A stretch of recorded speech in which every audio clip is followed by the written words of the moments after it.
Ursula, che camalita Gesù.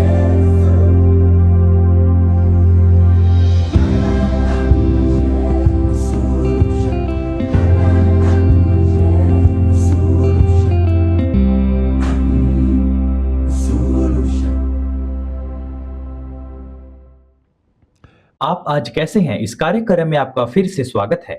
आज हम chapel में बैठे हैं। यह एक छोटा सा खूबसूरत चैपल है जिसे मेरे पिता और मैंने लगभग 40 वर्ष पहले बनवाया था और यह आज भी स्थापित है। इसका छप्पर बहुत सुंदर है। कुछ जुलू महिलाएं जुलूलैंड से घास लेकर आई थीं। उन्होंने इसे हमारे लिए बहुत सुंदर ढंग से तैयार किया। मैं आपसे परमेश्वर के वचन के अधिकार के बारे में बात करना चाहता हूं। कुछ लोग सोचते हैं कि यह सिर्फ एक पुस्तक है, परंतु आपकी और मेरी सोच अलग है। परंतु हमें इस पुस्तक को महत्व देना होगा क्योंकि यह स्वयं मुद्रित यीशु मसीह है। पहला यूहन्ना अध्याय 5 पद 7 न्यू किंग जेम्स या किंग जेम्स का अनुवाद स्वर्ग में गवाही देने वाले 3 हैं। वह है पिता, वचन और पवित्र आत्मा। तो वचन कौन है? वचन यीशु है। अब यदि आप बाइबल के अंत में प्रकाशित वाक्य से पहले यूहन्ना के पहले पत्र को देखें तो यूहन्ना यहां कहता है वह सृष्टि के आरंभ से ही था।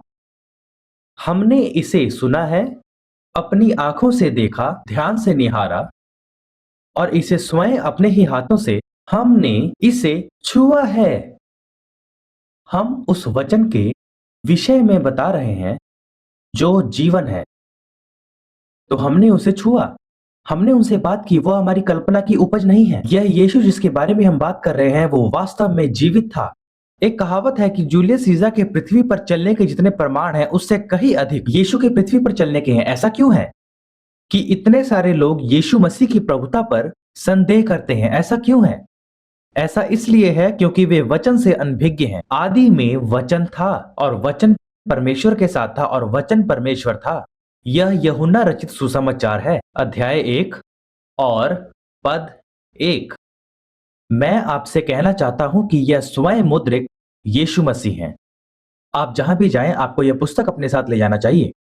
यदि मेरे पास बाइबल ना हो तो मैं स्वयं को अधूरा महसूस करता हूं। आप में से जो मुझे अच्छी तरह से जानते हैं उन्होंने मुझे बिना बाइबल के नहीं देखा होगा। मैं इसे सदैव अपने साथ रखता हूं। मुझे बाइबल पर गर्व है। मेरी बाइबल मेरी दिशा निर्देशक है। मेरी बाइबल एक ऐसी पुस्तक है जो मुझे जीवन के उत्तर देती है। हमारे दर्शक मुझसे पूछते हैं, वे लिखते हैं और कहते हैं आप इतने अधिक कार्यक्रम कैसे कर पाते हैं? और आप सम्मेलन और अभियान भी करते हैं और आप स्टेडियम में कार्यक्रम भी करते रहते हैं। आप इसे कैसे करते हैं? आपको यह संदेश कहां से मिलते हैं? जी हां, इस पुस्तक में उत्कृष्ट मजाक। मजाक नहीं प्रियो, ये सब इसमें है। यह जीवन की पुस्तक है। यह पुस्तक कभी नहीं बदली है, सदैव एक सी है। मैं जुलू में कहता हूं इज़ोलो ना मूंगला ना पराते। इसका अर्थ है कल, आज और हमेशा के लिए। इब्रानियों अध्याय 13 पद 8। यह पुस्तक कभी भी दिनांकित नहीं होती, कभी पुरानी नहीं होगी। यह समय के साथ बनी रहेगी।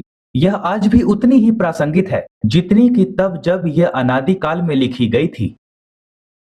क्योंकि आदि में वचन था, क्योंकि वचन परमेश्वर है, परमेश्वर ही वचन है।